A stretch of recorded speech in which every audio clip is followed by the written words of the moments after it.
Yo, what's up, people? We're back. Yeah, this is another episode of Life. And as you know, this is something obviously a bit outside of football realm. We just talk life because I feel like on a day-to-day basis, we talk about life and stuff. But here we share our experiences. We voice our own experiences and we kind of got a bit of a twist to it. Not only can you see there's a guest who I get T to introduce in a minute, but now there's going to always be two segments. This is Life, where you're going to hear from me and T. Life Extra, which is straight after, that's the call-in show where anyone can call in and share their experiences on the topic that we share today. And our topic, which you can't see, is secondary school. So I'm going to see if I can switch up this layout in a minute. But T, over to you, my bro. Well, go on, everyone. I hope you're keeping well. As you can see, a guest, if you are a subscriber of TEREAK Talks, you'll know the name, recognize the name, and this is the first time seeing the face. This is Tish M, my sister. Who's Tish? How you doing? Oh, I'm good, thank you. You? I'm great. Thank you for coming, Tish. And Tish will be asking us questions, kind of leading us down, in terms of the areas that I want to speak about. It's not pre-rehearsed or anything like that. Tish has got very good experience of this, given her roles in work and those things, haven't you, sis? It's a little bit different, but yeah, I have done lots of webinars and things. So yeah, hopefully I'll be okay on this. Yeah, I'm sure you will, dear. Sure you will. So yeah, I'm looking forward to it. This is live. Is it not live, or is it on TEREAK Talks? Should be both. Should be on both channels. Yes, it is live. Yes, I can see it. Yeah, we are live on both channels and such, which is good. So before we get started, let's just a few of the comments that's come through. I knew this would be on, but you know what? If you need a light bit of a rest from the drab of Manchester United, feel free to join us here. Big up Paxton and stuff. And as always, make sure you join the TTF Discord if you haven't. Big up Ed every time. And he has a brilliant comment coming up in a minute, by the way. Big up the TTF. Big up. Thanks to you, Walter. Big up to you. Okay. Smash the now. As Ed says, smash the like button on both channels. So if you're watching on TEREAK Talks, just pop over to Live Footballs, hit that like button, and then hop back off and stuff, and vice versa. And some people think T will make them late. We did start on time. I was the last one, but it was about 5 minutes before, so I wasn't no lateness. See, all right. Absolutely. Obviously, it's the road to one day. When we get there, we get there. And obviously for T, road to 400, which is nearly there, and then 500. We're waiting on. There was a forfeit at 500, right? Oh, I don't know. Maybe. There's a forfeit at 1K, so there should be a forfeit at 100. Oh, interesting. It is now. I think, yeah, it is now. I can see it is. Yeah. Streamlord, let's fix up, because I've had this set up from time. I know, right? Yeah, I've got it up here on the top that says it is. And such. Yeah. Let's see also. Big up CM. Just seeing if there's anyone else that's jumped in. Big up Grace. G Staffy. She goes, oh my gosh, it's T-Shea. Hey, I'm your biggest fan. Oh, Grace, I'll send you the autograph. We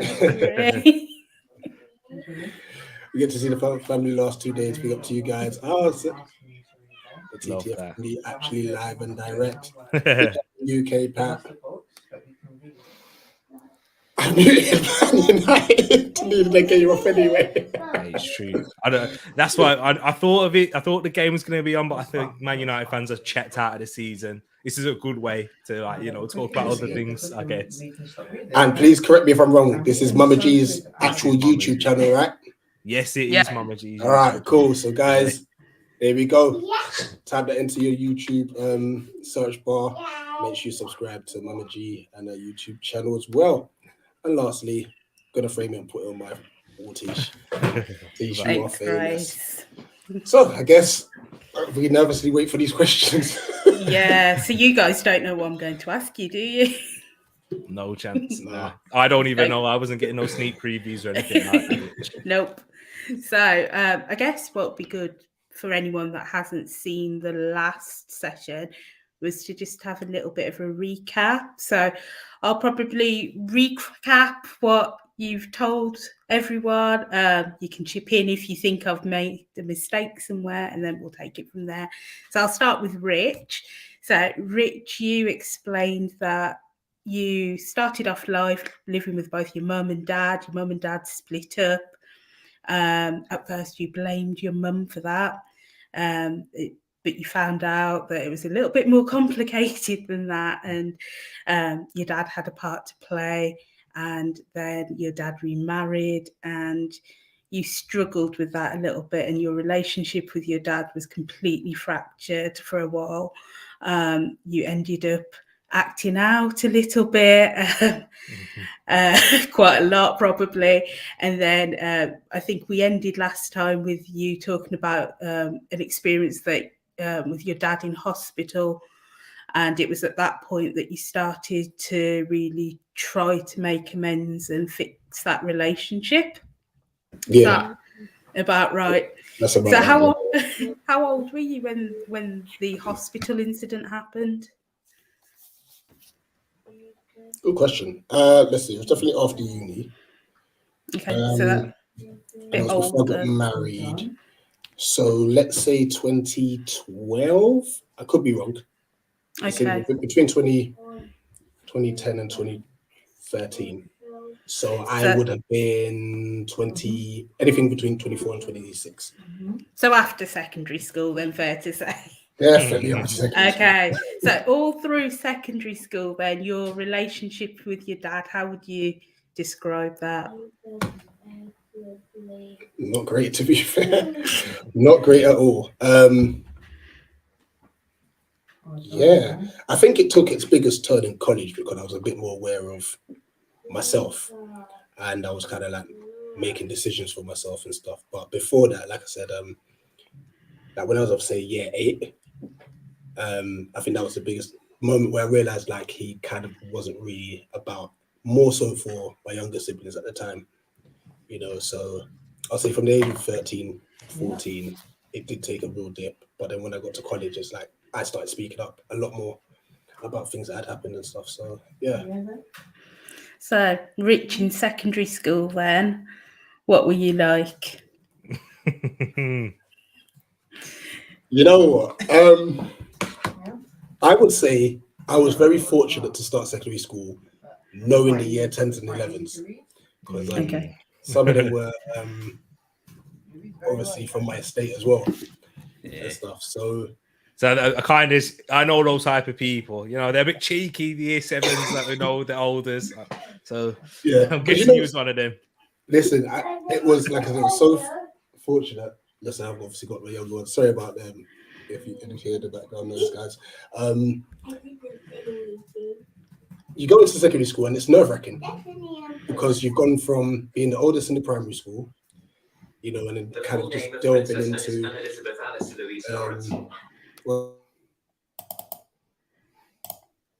you delve into an area where you're now the youngest in the school. But obviously I've actually had older people there, so that really settled me in and stuff.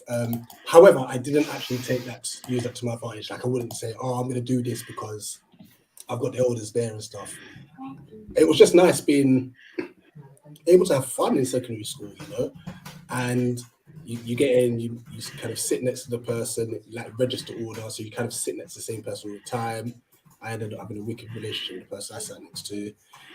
Rich, can I just stop you really quickly? We've had a comment from Bradley asking, what does secondary school mean? So I think that's probably, he said it's his Americanism, but I think that's probably a good one to actually stop at, because actually in different parts of England as well, some areas still have a 3-tier system. So I went to first school, middle school, high school.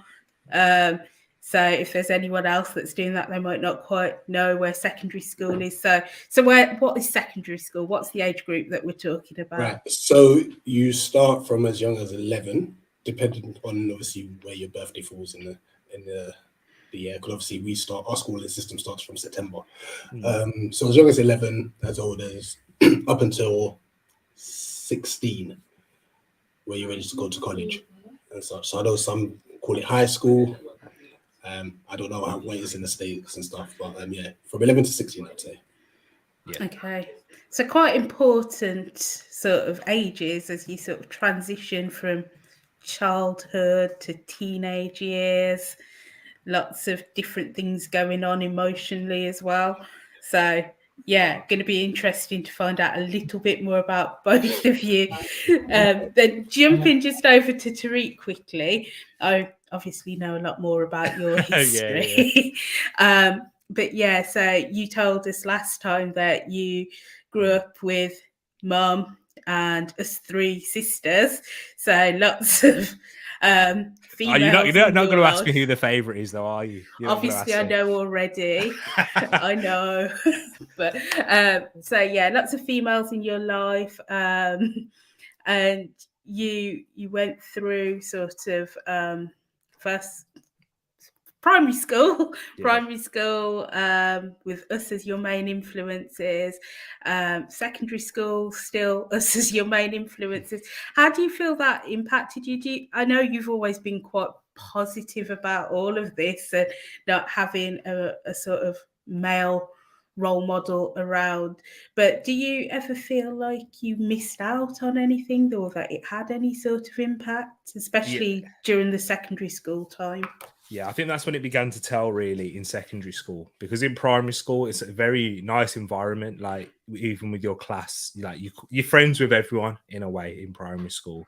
You have a good relationship, but that transition into secondary school, high school, Brad, and anyone else from in the western part of the world or eastern, it is definitely a introduction into real life in a way, into the real world. And for me, as you said, growing up with a lot of females, like loving, caring, they are to me. You know, I didn't get, you know, if you have like older brothers and you hear about like older cousins and brothers, because I didn't necessarily have a close relationship with my cousins or my male cousins and whatnot. In my first 2 years of high school, in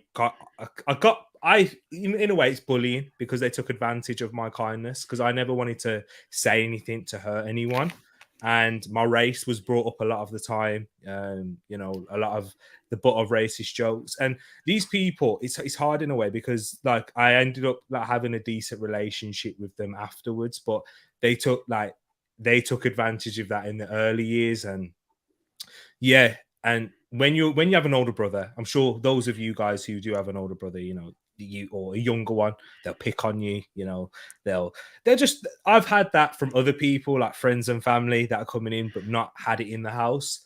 So I wasn't ready for that, for those like tough love and those things. And yeah, it kind of did affect me a lot in year 7 and 8, and that's if you don't know the ages, in between 11 to about 13. I took a lot of days off school being sick. I never wanted to go to school because of, you know, the racist jokes. And, you know, but there was occasions when they were like, "Oh, don't talk to TEREAK," and then it really like made me anxious. But I didn't know these things. I couldn't speak about these things back then. Brought like a lot of anxiety, not knowing what's going to happen on this day. And yeah, because I always tried to be nice to people. And yeah, it took a moment in year 9 where I thought, you know what, I'm going to say something back and not be scared of hurting people. And because they weren't obviously scared of saying that to me. So I said something back, and then they were like, then they turned around and said, "See, that's what we want you to say, T. Like, that's what," but that's not who I am. And I'm still not like that today. I don't want to be calling out people. I've never been the aggressor in that way, unless I'm playing football. That's a different story. But yeah, I never want to be the aggressor, and I never had that with my sisters. You know, Tish, you were never like that, and Mom was never like that. So I think being the youngest is also a factor in those early years.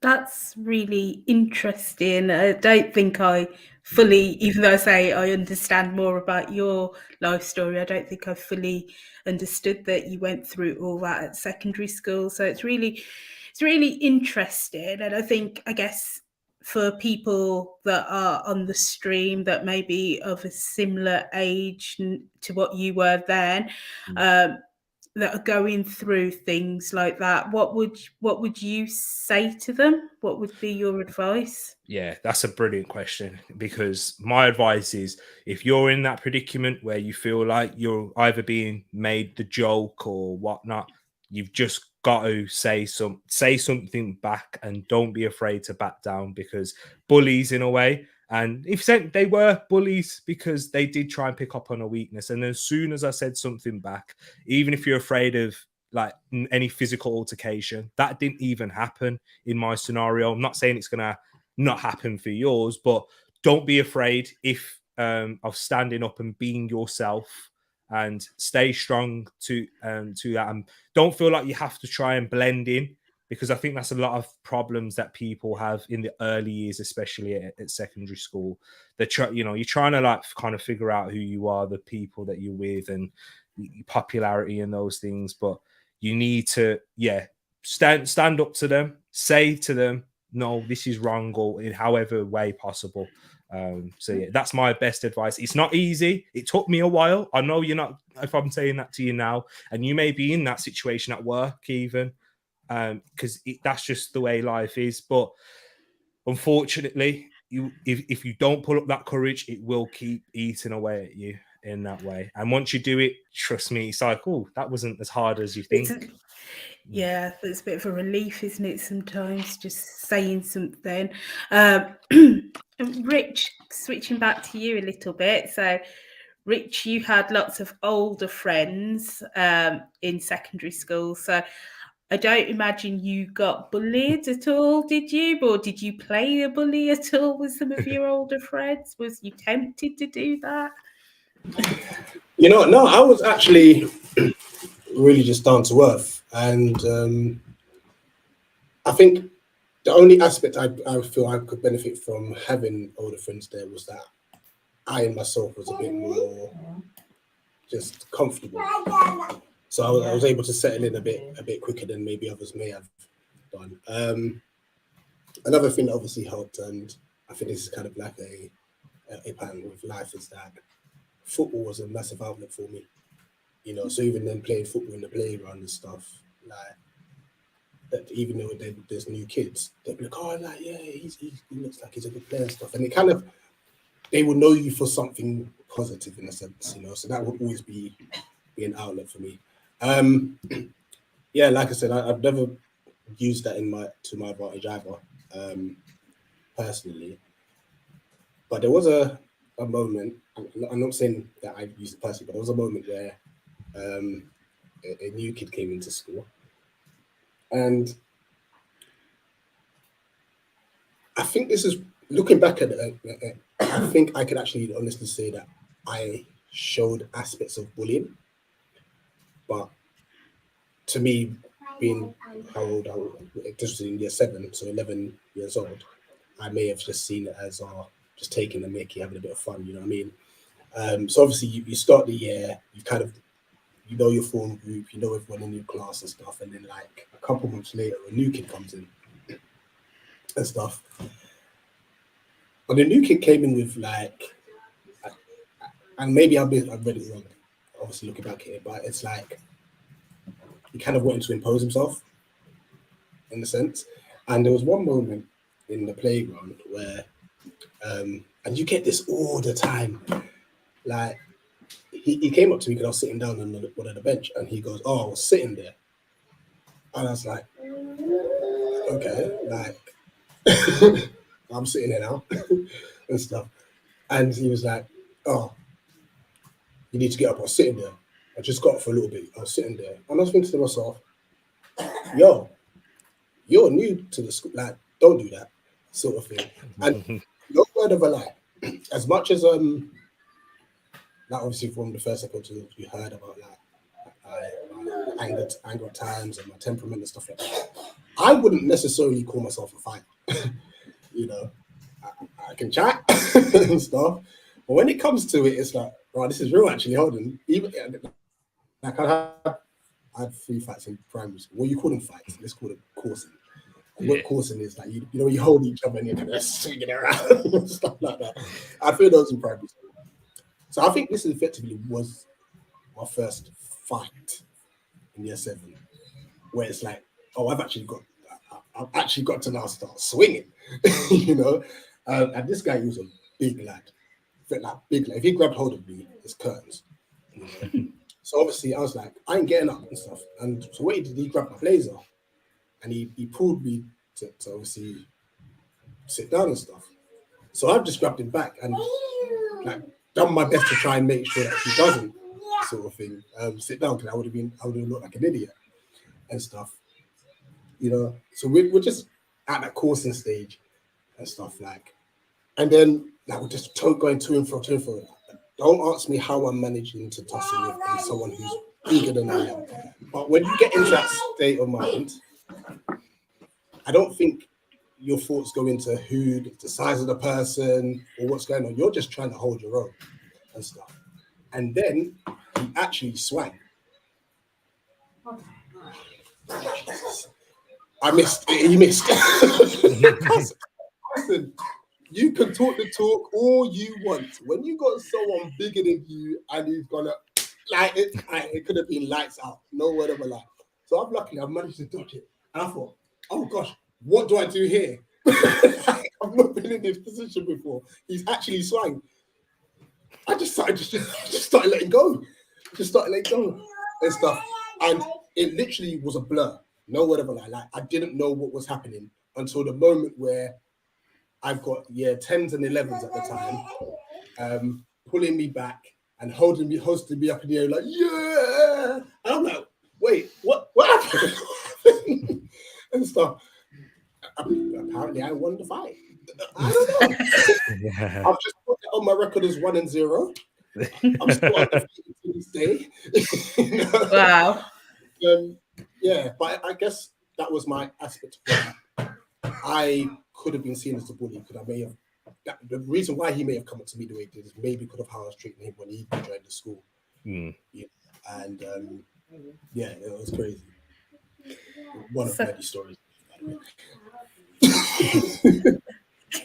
So, thinking back, both of you now, a little bit about sort of that time at secondary school where, Rich, you had those older friends easing you in. You may have treated the new boy a little bit unkindly. TEREAK, you were a bit softer and didn't really understand how to defend yourself, or until one day you suddenly did it. Do you both feel that your relationships with your fathers had any impact on that? I bring that back up because that sort of age is sort of where you're transitioning, aren't you? You're sort of changing and you look up to someone to show you how to be a man. And I guess, Rich, you had all these older friends. Did you see them as your sort of male role models? TEREAK, did you have no male role models? Yeah, that's just my next question. I don't know who wants to start. Go on, Rich. Go on, Rich. You go. I'll go quick on this one. Very quickly. First thing first, guys, please just feel free to chuck in your questions. I know obviously it's just an hour slot. I know Tisha's got questions for us as well, but please chuck in your questions. If we don't answer it here, we've obviously got the Life Extra show where we may even address all those comments there. I've starred them as well, just in case we do have time. We'll come back to them as well. But to answer your question, I guess I felt at that time I had to kind of be like the man, in a sense, because at that time my older siblings had moved out and stuff, so I was actually the older sibling in the household now. So obviously going into school and stuff, I had to change in a sense. I had to be able to look after myself if I'm going to be able to go home and look after my mum or look after my young siblings and stuff. So I do think that my dad not being around at the time did play a part in that aspect and such. So.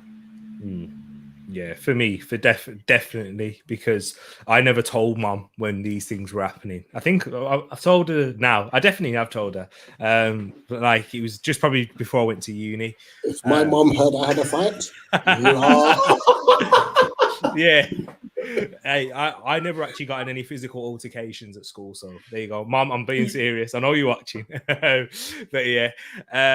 So that was for me definitely Tish, because in those situations, that's where a dad can recognize something's not like my mum knew something weren't right, but I was never going to tell her that. Like a little story, I don't know if I mentioned it in the childhood one, but this was mainly in primary school when we was going through some harder times financially. There was like school trips and those things. I used to hide the letters, put them in the bin because I didn't want to stress mum even further.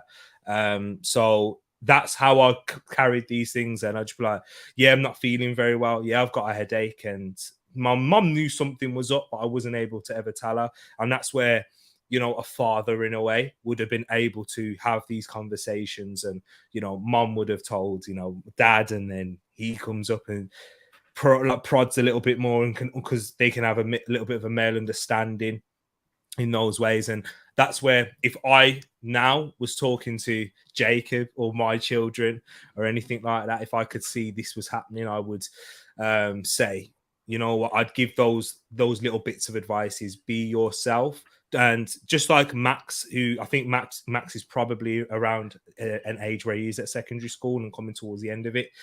It's like what I'd say to you, Max, is don't give them the reaction that they want, but just do what you want to do. And I wouldn't just say keep your head down and just keep going because into the next stage, because I will be honest, in the next stage in life, you'll still come across these similar types of people. Grace's comment there, but you will come across these types of people in whatever you do in your next step, whether it's in university or work, because that's the kind of, this is aspects of the real world. So you do have to be yourself. And as long as you're confident in being yourself and whatever that is, then you should, that should be fine, because people always try and find a way to pick on you. But I never had those types of advice given. My one male role model, ironically, is at the time, at those early days, was Ed. It was Ed. And he was giving me a lot of advice on a football pitch, and even just having to deal with certain, because I came up against teams where they tried to bully us because we played in a division where we were young. We were the youngest team, and then we was in like an age above and whatnot. And there was this one particular game, and Ed was defending us as well. I like to bring this up, and seeing those things, and as long as you're and as a man, that's what you are. You're a protector. Do you know what I mean? Whether it's of yourself or family, and you got to protect in a way that you should. That is, you know, to yourself. And that's not saying go get physical, go fight. Ed didn't punch anyone. Don't worry. So yeah, but that's this comment is killing me. the fear. Yeah, hey, the phone call. Yeah, I did that a lot at one period. I remember. TEREAK always snitches on himself even now. Exactly. Listen, you have to soften the blow. It's true.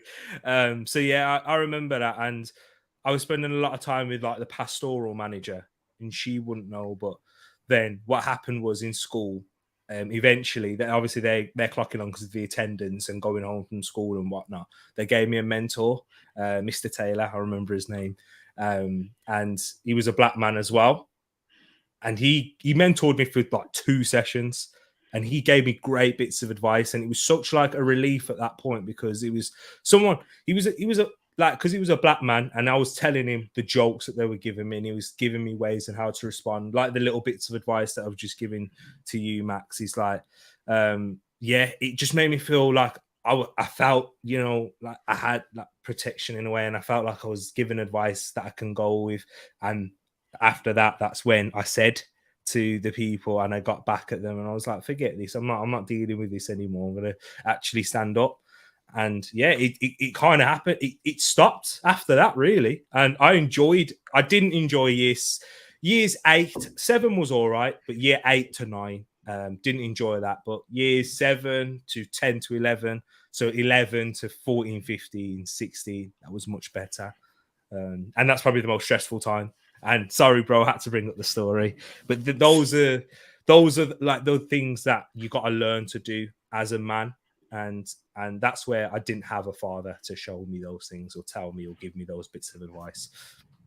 And do you both feel, I know it's kind of commonly thought that guys find it harder to talk about how they're feeling and what's going on in their lives. I know you're both very open, so I don't know if this applies to you, but did you find it difficult at that age to to open up to friends or family about some of those emotions that were going on and were driving some of your behaviours, or did you just not understand it at all?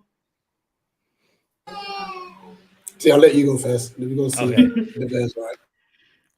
I think that's a very good question because I didn't understand my emotions at that point, and I feel like a lot of men, and it's a very good point you brought up about men, is we don't quite understand the emotions that we go through now. I know there's a lot more light spread up on mental health and things like anxiety and depression, and only now I realize that was a lot of anxiety being felt at that point, but I never knew that at that stage, and I wasn't nowhere near as open as I am now. And Tish, we'll get into this point, I'm sure, in a later date when we're talking about like things in uni and life after that.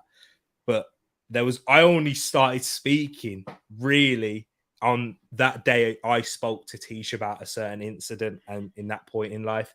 That I never really spoke to even mom before, and then after that I spoke to mom, and because I got a good close relationship with my mom, as you can probably tell if you're regular watchers and viewers.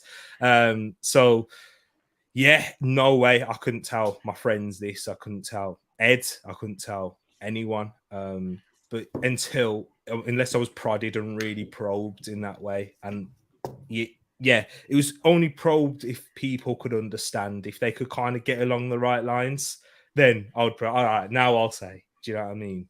I feel like that's at that age, it's difficult. It is difficult and that's where I feel like a role of a man or a father, a role model, or it's not necessarily a father, could be an uncle, could be a brother, could be a cousin, could just be a church friend or something like that. Definitely, Grace. That's where, just try and find out a little bit more. Don't be afraid to ask these questions to people. And even if you spark a little reaction at the time, it's always good. I think CM's comment's just really true, isn't it? A lot of times someone's smiling in front of you, but behind that there's lots of emotions that are going on. And stats say around 1 in 8 men in England suffer with a common mental health illness, but men are less likely to actually get treatment for it. They're less likely to go to the doctors. That's why men are 3 times as likely to commit suicide as women.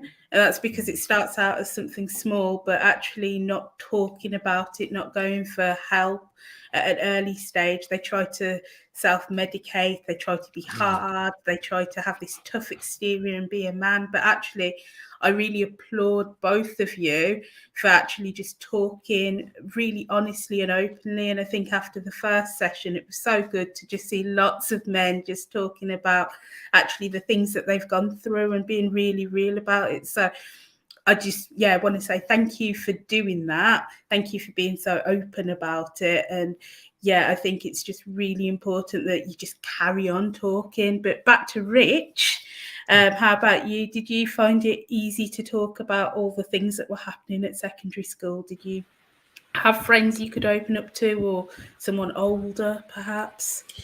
You know what's weird? Like, it's going to sound crazy, but I think at the time growing up, we didn't kind of overthink the whole aspect of, I think I need to tell my friend about this. We just kind of just got on with whatever it may be, and like I said, that's why I think sport became an outlet. So even if we were having a tough day, we just kind of got on with it. And for me personally, secondary school was my outlet. So I could be having a rough time at home, being my idiotic young self, but I'll go to secondary school, see my friends. And secondary school was such a vibe. Like, when people ask me and I say secondary school is probably for me my favorite time, educational wise, they're like, "What? Why?" Like, I said, I just had so much fun, and obviously got that work and fun balance pretty decent. Go to school, play games like pat ball, murder ball, nutmeg rush, like the works. For those who don't know nutmeg rush, if you get nutmegged, you best run to them. You had a certain point. You got to run to a certain point to be safe. Otherwise, you're getting punched and kicked up. It was. But the thing is, like, you come out of that nutmeg rush, and we're all just laughing about it afterwards. Okay. I don't think, and this is crazy about it. I went to all boys school. It never got to a point where it was too serious. And I think it's because everyone understood, like, if you're playing, you're gonna have to hold it. You know what I mean, and stuff. So I don't think it ever came up as a topic of discussion as, should I speak to my friend? Because I may be struggling with this stuff. Or you kind of just get on with life. I got a question. Is it right if I could just ask this as well? For you, Rich, did you feel like going to school was more of an escape in terms of the things that you may have been thinking or the feelings that you may have been having? Looking back at it now, I would say yes. And the reason why is at school, to an extent, you kind of have a bit of freedom. You can do what you want and stuff. When I got home, I mean, I'll get like an hour and a half, kickball with my friends and like my estate and stuff. But you know, when it gets dark, you just come in and do what you're told. You know what I mean? So you kind of take advantage of the aspect of break times and lunch times. That's your fun moment. Unfortunately for me, at times, the lessons was my playground too. You know, because you're in an all boys school, that the boys are boisterous, there's banter all over the gaff. It was peak WWF. I'm not saying WWE because that's gone all entertainment side. Peak WWF attitude era. You know, like where we would, one boy got pedigreed on the stairs. Oh, wow. Like, this is when I'm talking about, we were just having, it was mad. It was crazy. Like, we played like Royal Rumble in the classroom or in the playground. You know, we're trying out moves on each other, rock bottoms on the grass, everything. It was crazy, but that was an escape. Like I can say that now. Obviously, looking back, it was like, wow, we can just imagine that if I tried to do that at home to my younger sibling. No, it's long. No. So yeah, that was what it was like. Yeah, I guess so. More of an escape too. Escape. So both of you are Christians now. What about secondary school? Did you have faith at that point? I went to a Roman Catholic school. I wouldn't say I had any sort of faith. Like I knew I went to church because I went to church when my mum said go to church. You know, and I feel like how I am now is because of life experiences. And I've made a decision, obviously, to follow Christ. So I wouldn't say I really had. I knew there was God, but I wouldn't have said I had a full understanding, you know. And I think I'm not going to speak for everyone, but I know, especially being an African background, like church is something that's kind of pushed on the children. Like we had to go, you know what I mean? So I can understand why people may fall out of love for Jesus and stuff. But amongst other things that unfortunately the church have done to kind of put down the name of Christ and stuff. That's a whole other topic for another day. But yeah, I wouldn't say I acted on any faith sort of thing growing up in secondary school. For me, I guess. For me, I think that because I became a Christian when at the age of 8. I know that's quite young, but it was something that I really embraced, and in a way, even Ari and a lot of the people, because a lot of the people in my school, a lot of Muslims, a lot of Pakistanis, Bangladeshi, Bengalis. Yeah, it's Bengalis, isn't it? Yeah. And yeah, so there was a definite like crossroads with Islam and Christianity, but that was the only time I really felt like I felt free to like express myself in a way, because when we're talking in RE, talking about the differences, when they was asking a lot of questions, if they ever tried to make a joke, I'd be like, no, we're talking about like, you know, the Christianity, the Bible, anything like that. And that's when with these people, I really felt like I was looking forward to RE. I didn't end up picking it in the end because I got given advice on what time things you have to like talk about and learn in terms of exams and religious education. But yeah, in religious education, that's when I really love talking about Jesus Christ, the gospel, and those things, and the difficulties that I felt. And you know, school it's mainly in a way sexual. A lot of those times, and you know, people trying to show you things like, you know, boys like, you know, under the table or something. And I'm looking away at what they're looking at, or even how they're talking about females. And I think also that's another thing that's a part of me, because I've grown up in a house full of females. I don't understand how these people, I never quite understood how you could talk about females in such a degrading way, or, you know, over sexualizing in that type of way. So that was a big thing at school. But really, I really did enjoy, if we're talking about Christ, that's when I was happy. And that's when I was really like, okay, now this is something where, you know, like I feel strong. And I felt like, because, you know, when we're talking about the Lord, like, I felt that's first time I felt I had a protector in that way, in that point, to protect me. So yeah, it was amazing. It was quite powerful. It's a good question. And another thing, I mentioned Mr. Taylor. Mr. Taylor was in fact a Christian as well. He went to at the church that someone that me and Tish know, family friend, went to that same church. So that was another thing talking to him about. I felt really like safe, and, you know, that people understand, because because the way that they'd attack me, I wouldn't attack them. And the big reason for that is Christ, because he didn't, when he was being attacked on the cross. Do you know what I mean? And I know this is getting, you know, very religious now, but that's what, as Christians, that's who we're supposed to aspire to be like. Do you know what I'm saying? And we're not going to be perfect. We're not going to be. There's sometimes that you are going to slip and fall, but that's where it was hard. It was definitely a challenge, but I thought, you know what? If the Lord, if Jesus can do this whilst he's on this earth, anything, I'm sure I could go through it. But still doesn't take away how hard it was. I will be honest. Thanks, T. There was a question from Grace in the comments asking if any of you, including me, do we have any regrets about secondary school? Oh, what's a goal? I've got many. And you know what, they're all oh, actually, no. Oh, I don't know where to start. All right. Mistreatment of teachers. There's another one that's bigger than, there's a big one that I'm definitely going to share. So there was a substitute teachers, they got it bad. Like this one Australian teacher came to teach maths.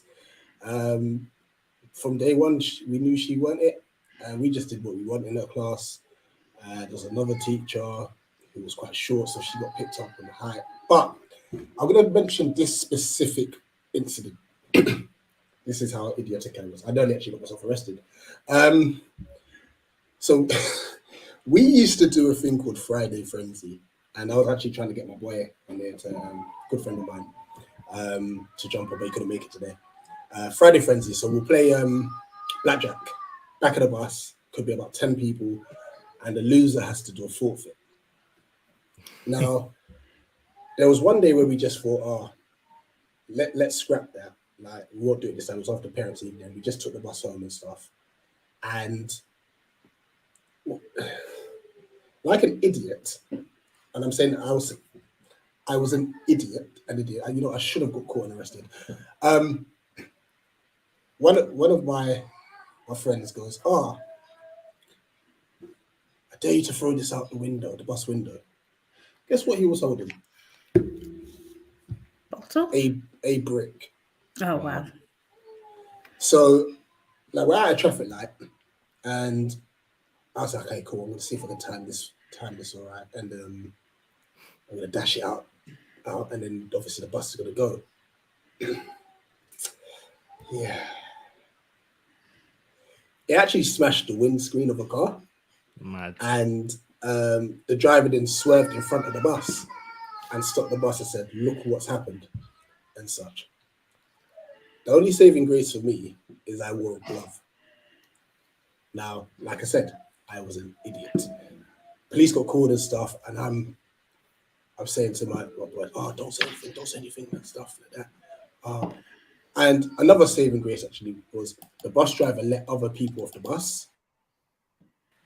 So when the police came to talk to us, it was like, look, but the bus driver let other people off. Like, why are they assuming it's us? Sort of thing. So we probably lied through our teeth about the whole situation and stuff. We all like, there for a good 30 minutes, heart like this,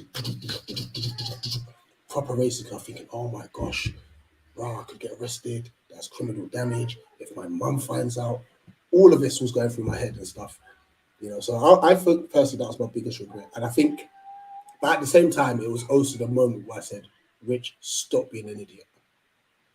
You know, like, you'll get people actually to do stupid things. Don't follow the crowd. So it effectively, it turned out to be a very pivotal moment in my childhood, because had that not happened, I don't know how far I would have gone. And it's kind of done in a way to kind of impress the people around me, you know. So that's my biggest regret during secondary school. During secondary school, there was more, I'm sure. T, do you want to go or shall I go? Yeah, you go. Interesting. So I have many regrets, Grace, in secondary school. I wasn't like TEREAK at all. I was the opposite scale. So I was actually quite horrible in secondary school. I acted out on my personal issues by getting into. I was always very shy, very quiet during sort of first school, middle school. Then I got to secondary school and I got into a big crowd of girls because I had this weird giggle. I had a really high pitched giggle, which got me into this crowd that wasn't really the best crowd to be hanging around with. They all had their own issues, but basically we acted out on those issues by bullying other girls, probably like some of the ones that you're talking about, Grace. I'm ashamed to say that I was one of those horrible girls, and that's one of my regrets at secondary school. And I think coming from the opposite end of the spectrum, what you probably should know about them is that they're feeling very vulnerable themselves and they're acting out on lots of hurt that they have. And it's not you. It's really not you. So if they're saying things about you or making you feel a particular way, it's about their own insecurities, because I know that was me. So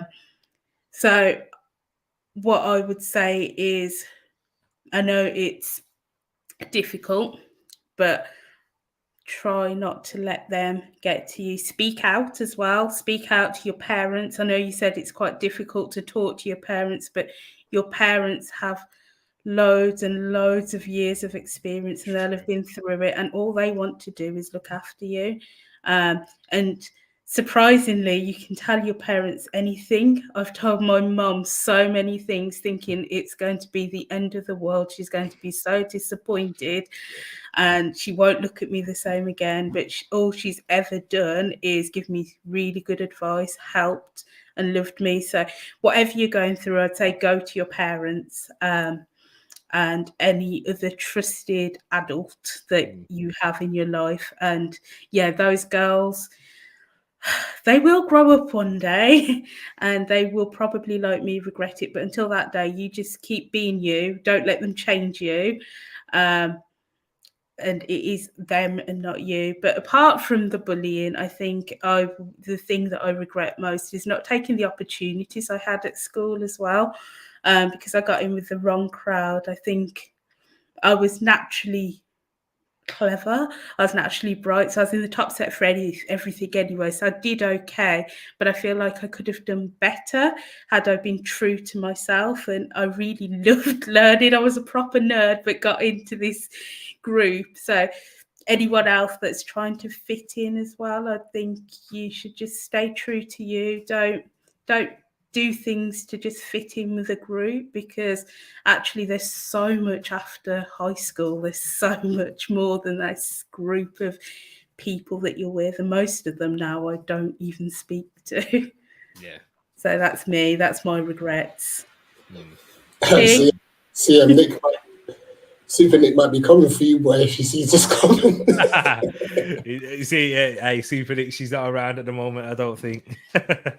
But in terms of my biggest regret, it's linking to do what I said earlier in terms of not in terms of, I wish I went to these people and felt and plucked that courage earlier on, because then I wouldn't have missed so many other days, and then I would have enjoyed school a lot longer in those points, because it was difficult at those times, because I was still playing football. That was another get out, and that was where, because I was all right at football, so they wouldn't pick on me in that way. They're like, I mean, I want to be on TEREAK's team now. Like, they would always want to play with me then, and that's why I really enjoyed it. Whether it is at inter-house competitions, so if you're playing against other people across the houses, for the whole school in terms of the football, for your year group, playing against different years and whatnot. But I wish, in terms of in lesson time, I spoke up, and I dreaded certain lessons because I would be around these like closer, because there was a seating plan. And even though like I was saying to teachers they were my friends, they were like, oh, if you're friends, then we're gonna separate you. Oh, I was like, yes, like I was like, yes, but I'm not going to be around them in this lesson. Give me someone who's got nits or something, or doesn't smell great, because I'm fine. I'm fine with that. I can deal with that. But yeah, when they were like, oh, you friends, you got a good working relationship. All right, then. Oh, no. So I wish if that would have made the whole high school experience at the start a lot more enjoyable. But honestly, that's the only regret I have, because seriously, from year 9, that point in year 9 to year 10 and 11, I really enjoyed it. And yeah, that's it really. And towards the latter years of year 10 and year 11, that's when I got my first girlfriend. So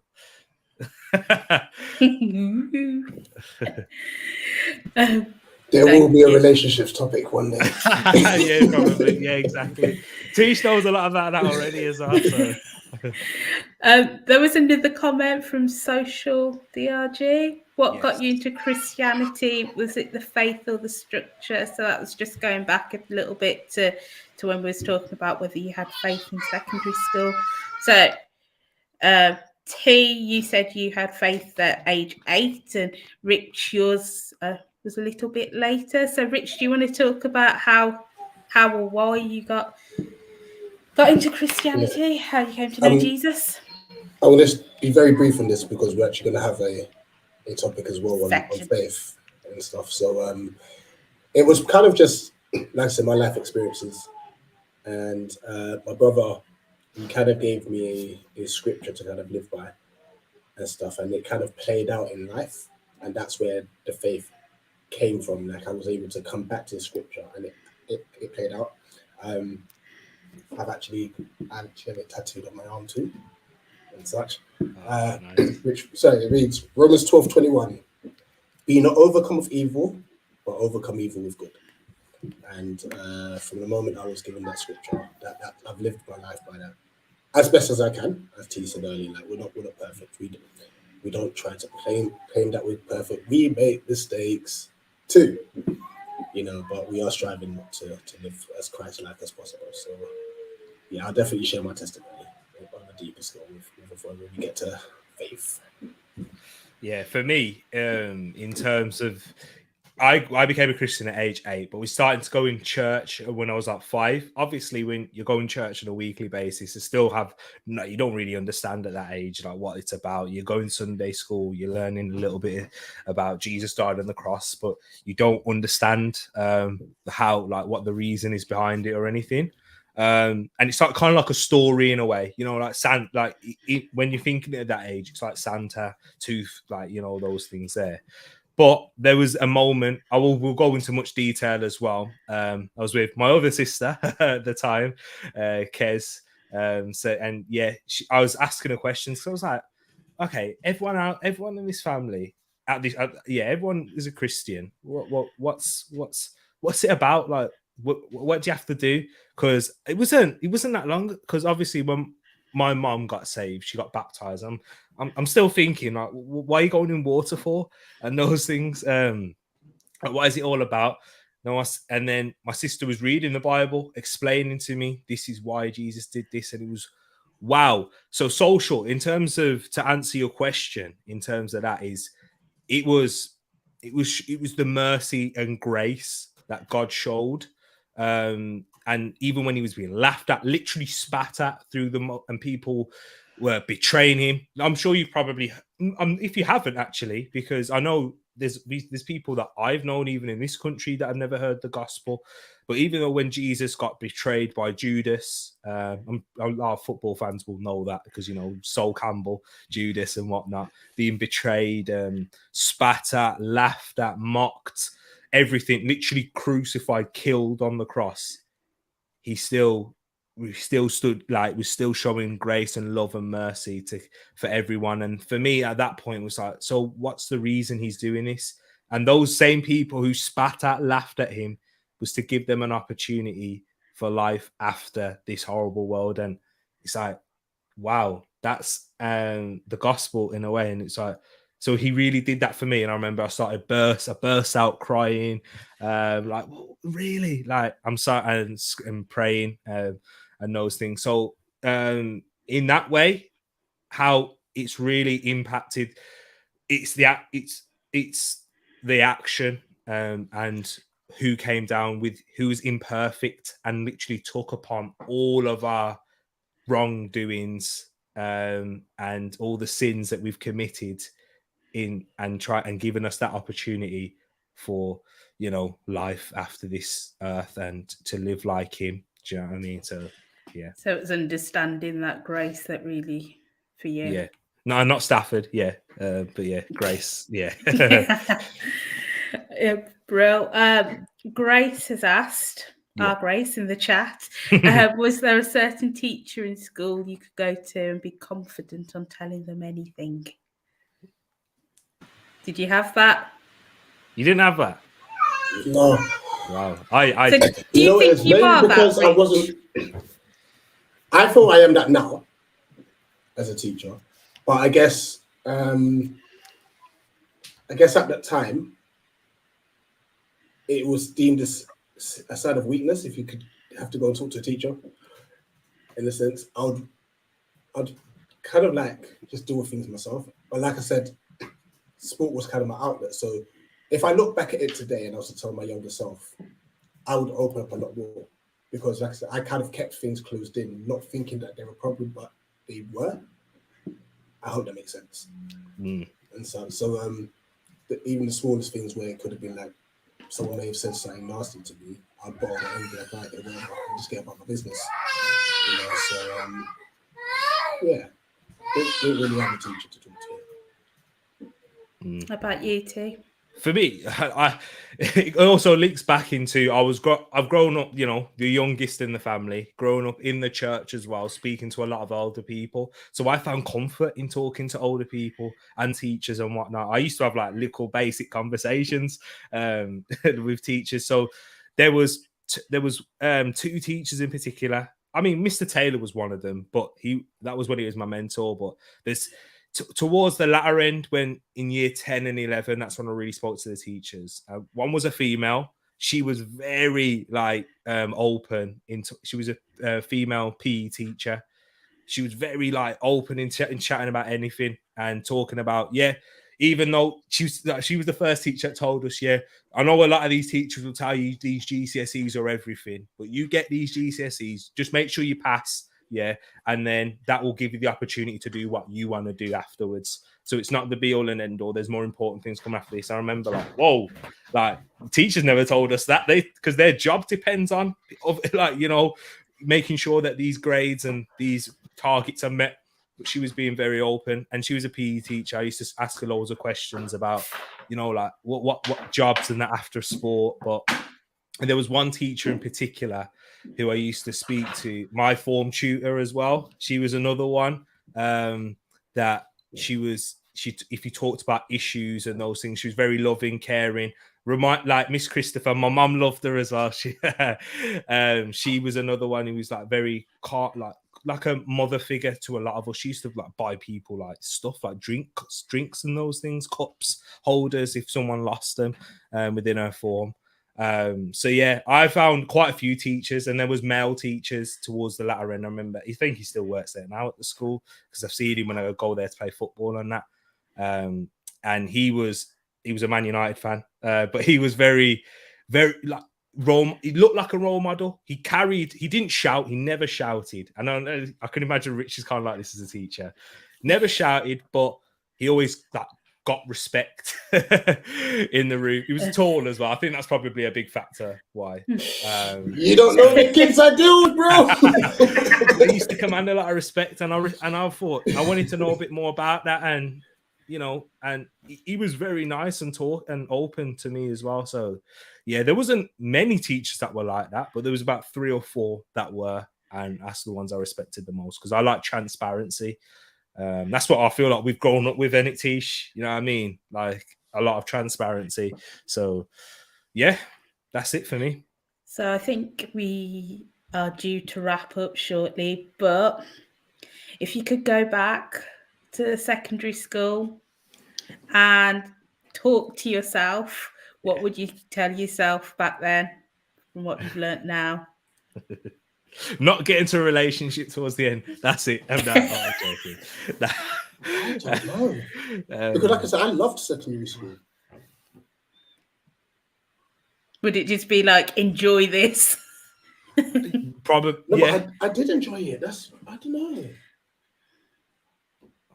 Maybe just a bus incident. Just don't be an idiot. Don't chop the brick. Yeah. So yeah, for me, it is probably to enjoy it a little bit more, and take every single opportunity, even if it's like playing football or whatever, and really put yourself out there in a way, because it's kind of what you need to do in the real world, in whatever you want to do, whatever you want to pursue. And I feel like school is its own little mini real world in a way. If you put yourself out there in terms of, make it like a suggestion, these things for even PE or football, because the football in my school was a joke, man.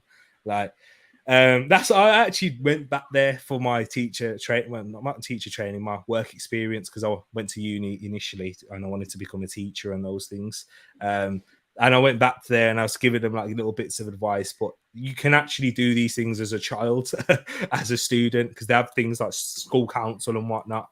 So really be in there, get involved. Don't just have this. I really recommend, don't have this outlook of thinking, right, I'm going to be like, I'm in and out of here in a way. Get involved. And even if you get laughed at, whatever, those things will happen in the real world. Do you know what I mean?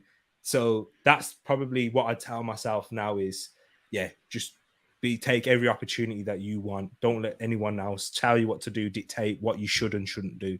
Because even just to wrap up, the one thing that my teacher did, I actually picked music in one of my options, but they decided to put me to drama because I was gifted and talented in it. Like, I didn't choose that, but I didn't stand up strong enough or fight and say, no, I want to do music. I enjoy music a lot more than drama, which I do. I still do now. To be fair to you, T, being an Arsenal fan at that time, you had to go through a load of emotions. So. It's true. 8-2s. I spoke about it plenty of times. The emotional damage.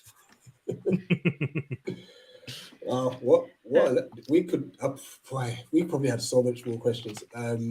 First things first, Tishi, thank you. I mean, guys, listen, drop some flowers, some comments for Tishi. She's been amazing in the Discord. If this is how you want it to be done in future, so that me and T are not waffling, just let us know. It's been amazing and such. Big up to everyone who's been involved in the comments as well. What I would like you to do, guys, I know it might seem a bit taxing, but there is comment and copy and paste. Some of the questions that we may not have answered, if you chuck them on the comments after the show for both myself and T, at least it gives us a chance to then answer the questions that we haven't answered there, so we could comment on that.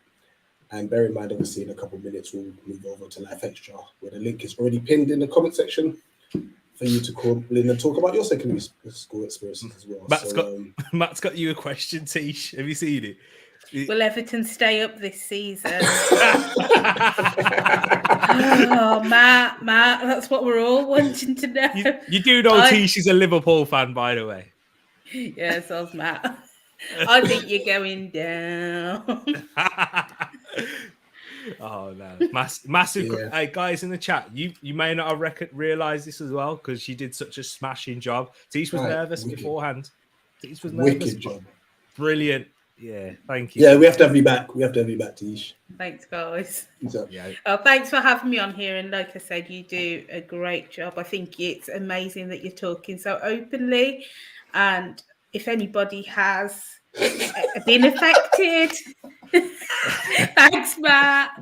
I still like you. If anybody has gone through bullying or any of the other things that we've talked about today, then open up, talk to someone that you can trust.